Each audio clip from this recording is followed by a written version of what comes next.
we oppose this legislation, I think that's a really powerful message to future generations that we are standing up for Mother Earth right now, and we will continue to do that even beyond Friday's meeting.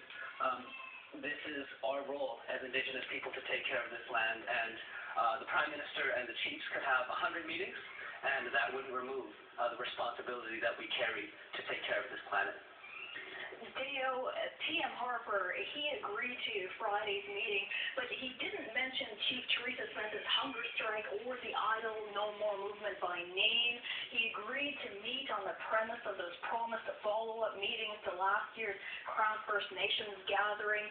What are your thoughts on how the Prime Minister handled this? Well, from my point of view, I'm perfectly fine that he hasn't mentioned Idle No More with Theresa Spence, because we all know that regardless of the commitment that he made and the things that he talked about during his press conference, these things caught the attention of Canadians at large, and there's going to be some predictions of an awareness being built up with Canadians. In the last generation, you know, I come from the generation where we were raised around the Oka crisis at Caledonia, and this is what is currently in the mind of Canadian people when they think about Native people getting up and protesting and raising their voice. This Idle No More movement has been built around a foundation of peace. Very clear that it began because as First Nations people, consultation wasn't taking place when they were being asked when legislation was being passed through the Canadian government. And so what came as a surprise to I think a lot of people was just how creative and how peaceful this movement has happened all over the world. And I've been hearing some comparisons of Idle No More to the Occupy movement of last year, and we find that the Occupy movement kind of fizzled out in its nature, but I don't think that Idle No More was so much like that movement. Another comparison that I found was more interesting to me was the comparison to the Egyptian revolution that happened. We all remember that in the summertime, all the action taking place in Egypt while trying to reform their government over there, and there was a total mass media blackout about what was going on in Egypt, and the reason why the entire world began to open its eyes about what was going on in that country and what was going on in the Middle East was through social media. People were twittering. People in Egypt and their friends and relatives were going on Facebook. They were going on Twitter. They were going on YouTube, telling the entire world to pay attention and look up and listen and see what's going on. And that's what happened in the Idle No More movement. Right. You know, I was watching CBC National when they were doing their panel discussion on the Idle No More movement. What they were expecting was going to come out of the meeting on Friday, and the commentator made a clear statement of calling the Idle No More movement a very important movement, and it just sounded very interesting to me because 5 weeks ago that wouldn't have been the case. It wasn't an important movement to those people. It came out when Canadians began to see the demonstration of power that our people have and the power that comes from peace. You know, I'm a Haudenosaunee woman. When I was being raised, the three principles of the Haudenosaunee people are peace, power, and righteousness. And in order to have any one of those things, you have to have all three working in unison.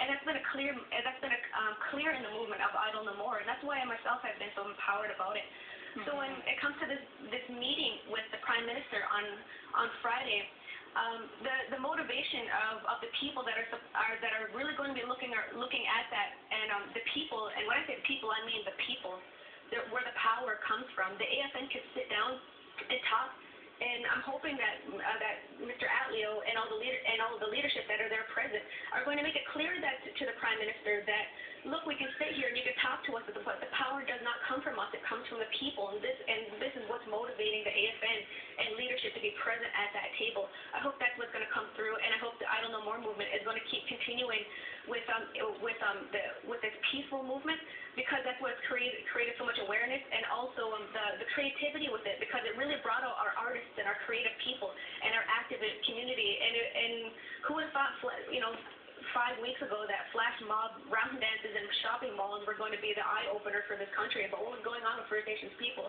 That was a really creative move for our people, and it was something interesting, educational, and beautiful to the eyes and the ears. And it's something that's definitely going to keep, that kind of creativity is what's going to keep the Idle No More movement going, and it's really exciting to see what's going to keep going. Tony, one of the criticisms of Idle No More is that it's a leaderless movement without clearly defined goals, as been stated. Does this trouble you? No, not at all. In fact, the opposite. What we're seeing is spontaneity coming. We have leadership in droves throughout all of our communities, and they're coming forward. We're seeing it everywhere.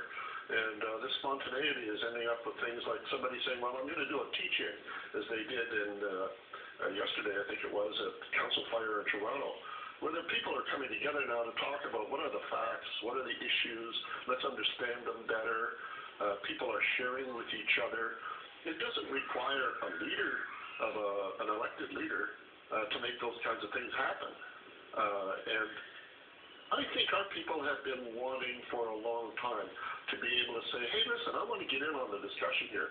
I want to be part of what's going on. I want to take part in it somehow. And Idle No More has shown us how to do that.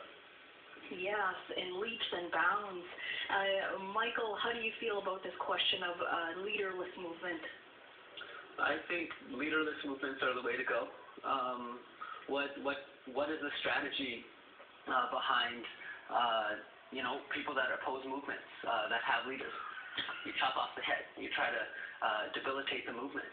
And I think a lot of groups have tried to perpetuate Chief Teresa Spence as the leader or spokesperson of Idle No More, whereas in actuality, I'm one of the spokespersons, you are one of the spokespersons, the other individuals on this panel, and all of the people listening are the spokespeople of Idle No More.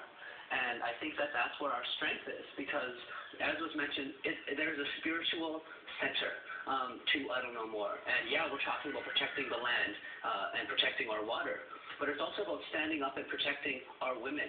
And I think that is what our young people are really resonating to, an opportunity to stand up and support our women. There have been so many issues in our communities, and we strongly believe that as young people, our innovation and our creativity and our resilience is what's going to continue to move this movement forward in a really good way.